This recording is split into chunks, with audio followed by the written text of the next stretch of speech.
buterevu mbanirizaako yonna gye musizira okubeera nga ate mugoberera ku Fahad Pro UG Kwoli nyongera okubanirizaako ate buli omu gyasizira okubeera nga atagoberera abaana bali awo Saudi Arabia, abaana bali awo mu ggwanga ly'e Qatar, thank you so much, abaana bali awo e Dubai, abali mu America, London, buli omu gyasizira okubeera nga ate agoberera Fahad Pro gemanya.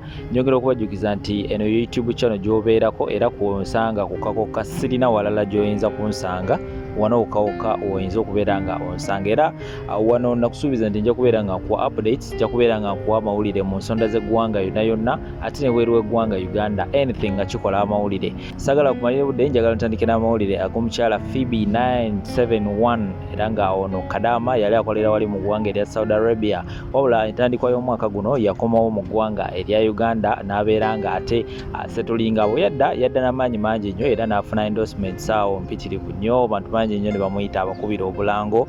Omwana oyo yali blessed. Butongole njagala mbategeeze nti kakati eyali Kadaama e Saudi Arabia kakati yafuuse TV presenter era nga ono yazze mu bigere bya Jomi Nancha wali ku Urban TV wamu ne ku Bukedde TV ate wamu n'omukyala Aniteira mukyala wa SB4. Mukyala nnono abadde akola program akayisanyo wali ku Bukedde TV akawungeezi ssaawa 12 era nga Phoebe 971 agenda kubeera nga agituulamu ate ne wali ku Urban Mix era nayo programu eno ebeera wali ku Urban TV ebadde ekolebwa Jomi Nancha Phoebe 971 era yagenda okubeera nga agituulamu. Njagala okubategeeza abaana bonna buli ali eyo buli omu gyasinzira okubeera nga agoberera nti togwamu maanyi sigala nga ogoba ku birooto byo. Abaana basinga ku TikTok basobodde okubeera nga ate bafunako ebirungi era nga bwenjogerera ssaawa eno abaana basobodde okubeera nga balinyako ennyonyi, like for example Brisha Cash kati ali Dubai bamuinvitinze, abaana nga Sefuko naye yagenze Dubai, abaana bangi nnyo basobodde okubeera nga ate babifunamu. Ate Uganda balina endorsements nyingi nnyo, balina be bakubira obulango. So nyongera okubeera nga mbategeeza nti mukozese platform zammwe bulungi, tovuma muntu, tolumbagana muntu, tokola ki, don't do anything, kola ebintu ebirungi. At the end of the day Mukama Katonda ajja kubeera nga ate akusasula. Ngenda kubeera nga akulekerako obutambi bwa Phoebe 971 ng'ali wali ku Bukedde TV yeteekateeka okubeera nga ate atandika program ye bambika mami ate tubeere nga tukomawo Fahad Pro Kwoli. In case tonnaba kubeera nga subscribe, notification bell eri awo ebbali, buli update ojja kubeera nga ogifuna, that is ng'omaze okubeera nga okuwona ka notification bell kankomewo tovaawo. Tukaweza abakyala abeekaza bwekaza ng'omusajja omanya abakyala ani simanyi wakati nakigendera kyekyali akayimba kano ansera watunze kigendera osanga waliwo abazinga abako ne byamugamba nti oyo omukulu oyinza okuba ayinako gyakola ki nawulira ng'abikooye amanzi okuba nawe oyagala binganga oyinza okuba oyagala binganga naye nga gwe kyomanya ayinza okuba abakyalina abamugamba bakoye. My lord, I'm wondering. Thank you. I love you more. Thank you. Tumira ko sweet. Tumira ko Olivia. Nampala. Baby Carlo. Bona bali mu buluku mbaga. Thank you so much mukwano gwange mubale ekintu ekyo kitambuza mpolampola gatubuuza wala sikola ababuuza ku Phoebe ndowooza kyekyo abasigadde ajja babuuzaako in general ng'asiibula ndowooza mama ne daddy gye bali ye mukwano bawangalirawo Bukerere wali Kayunga Bukala Matendo Nateta bannange mbatumiddeko situwante mulaba bana abanyumiza ku kyalo naye nga TV jeri naye kati munnange yo gaye munna akwasizza obudde kati ali kuzina essaawa newe mwalatinga kati yabamanyinja muri kodingira muwe batumireko ntumirako mama wange omukyala Nalongo Florence, then ne tata wange omukyala Kamiza Salongo Florence. Oyaba mwana. Yes. Oli mufumbo. Nedda mukwano.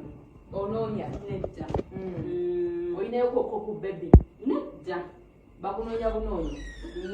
Lugoye banonyeza ku lugoye. Naye nga ntumirako mikwano gyange bano bawone. Wetegeera wago. Olokati wano bampeddeyo. Nina abangamba wetegeera wange omuntu Phoebe. Wano olokati neteze. Okay. Ninga sikyetega. Nja kubyegukira bwerere bana abaana tubantya. Mubanjira ngofunye mukasente. Mubanji nedda. Bakujabo. Mubalaza mbuza ngenda bakuba ngina kukola. Ngo ekikazi kirungi nnyo. Ekikazi ki down to earth. Kona mayinja. Chule. Nina abiyani ogabotya. Bantu bale kunjaga neba nayo webase olisi. Webale kumbuza mukwana. Bela bulungi lidyani. Abantu bakwagala Phoebe. Naye ngo banyuje ntambulira buli omwanga. Phoebe, bade nakabuka ku boda west. Oh, Ulali motoka. Ali kusimu gawa hello. Hello, Aunt Kali. Wadi ipazi netandiko kwemuola bino ebyabare. Wakaje ojifunye mu birungi ki Banyange byafunye mu TikTok tomoni. Ngoli eyo. Banange simanya, I don't know what should I break, what should I leave. Mmenye kindeke kubanga enyandu deri abantu TikTok yansaza okuva ku TikTok paka Facebook, Instagram, nesala paka YouTube Yonna kikuba. yonna. Okay. Ate neva nentuka ne mu bantu kama nanyanjulayo. Kati unolina ku TV. Kati unoli wanira banange I don't know banange eyakola ka apo ka TikTok akakozesa bulungi. Okay. Waliyo bafaniwo abali eyo abakuta obusimu abali ready abagala at least to say a word, at least oba to ask you a question, anything oba kukulisayo. Yes. Ali kusimu ngenda kufuna ndowooza nga basatu bana. Ali simu gamba hello.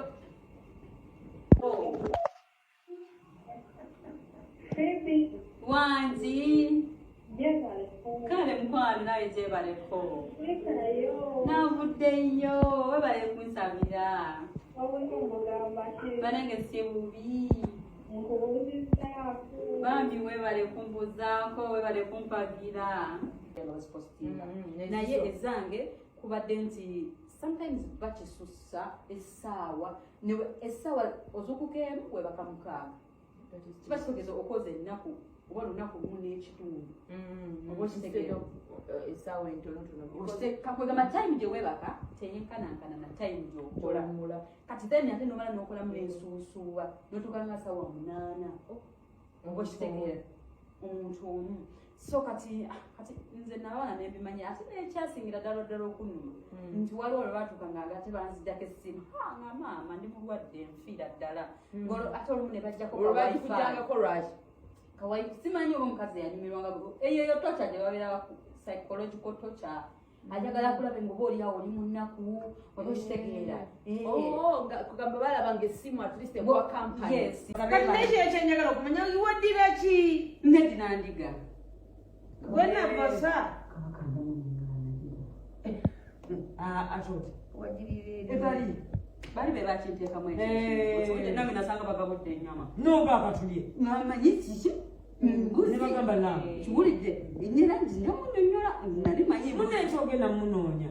njamunyonyola wanaaba nsanze Katikkiro ebintu yabigonzaamu. Katikkiro ayinza okubuuza wali endiga nti wali okyagadde wakigende. Ng'omusisinkanyewa. Katikkiro tomanyi munange ate ne nali manyi naakusisinkana waliwo ne wazanyira kkulu ne mwafirigo bw'oba omwagala Katikkiro. Omusanga waawe. Katikkiro waawe Omufirigo.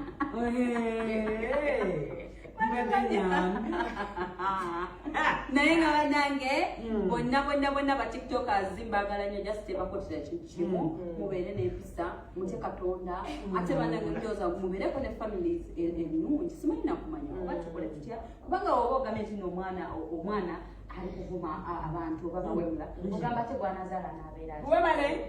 tunabeera tutya tunabaawo Mama olinayo essuubi ly'okuzaala kaana. nina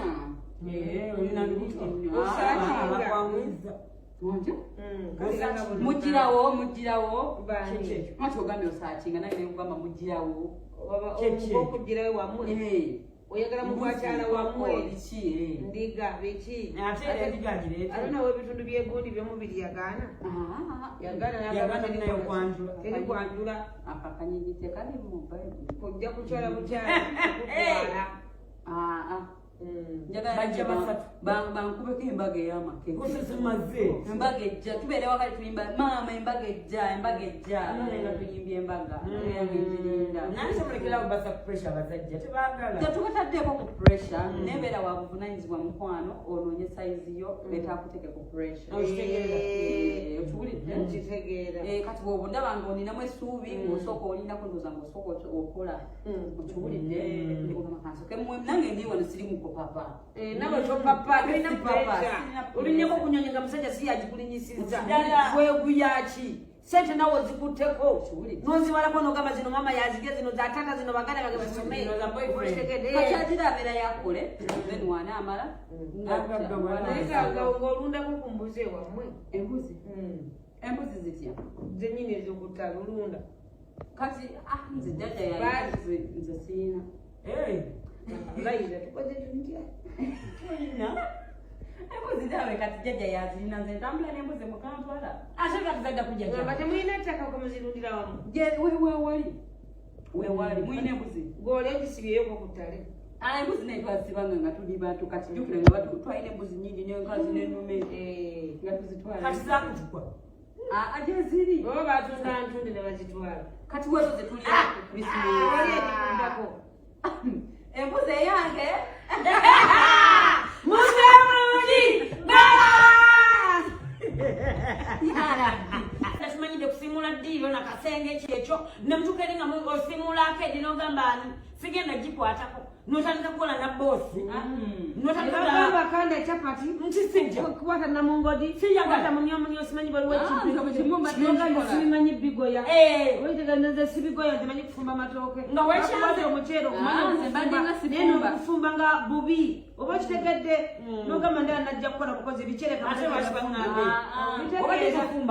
zibebadde befumbira ngera okutulawo kati nga maama wotuddawo nga munenjagala kulya muceere nako. Hi guys, guess what? I'm here with Renique Jemima, star, rising star. Yes, atenga omwana muwala ono muyimbi, you all know that, and gospel. Kati mwenna abalokole mbakoola n'abatali balokole bambi. Mujje mufollowinge Jemima ayina akayimba kakapya bambi. Jemima akayimba kakapya wakayita bati? I keep on moving. Okay, that's why I keep on moving. So bampera mwa akapela. I keep on moving. Keep on moving. I keep on trusting God. Everything I got be fine, yeah.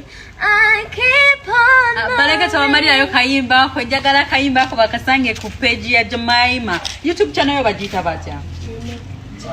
Yes, genda ku YouTube channel tekamu elinya Renique Jemima. So ko ba explaining ya Renique omanyi munage. Renique RINIC. Jemima JEMIMAH. Banange muje tuwagira omwana ono rising star. Tomorrow agenda kubanga tukuba obuyimba obulungi obwa gospel ate nga bambibuzaamu amaanyi. Nammwe abaana abato abali eyo nga oyagala okuyiga ennyimba za Jemima, just go on her YouTube channel, watch, downloading akayimba kakubeko mu mmotoka yo bambi. Abantu abakulu banaye muwagire ku Jemima, she's a little star. Atencha agenda kubanga avamu omuntu omulungi. Tuve ku bineno bye tuvaako bannange mbwe ekidongo kyakubye, but this time around omwana wuno ayimba gospel about keep on moving. Chiri na chabulijjo nti yensonga lwaki nsigala ntambula okitegeera. Ngojja ko bineno simanya tugende mu kidongo bichi bana. Come and follow her, I beg. Come and follow Jemima on YouTube channel. Kayimba ke bambi kalungi nyonyonyo atakazamu amaanyi kasomesa. Just follow her everywhere you see her. You get it? Ciao.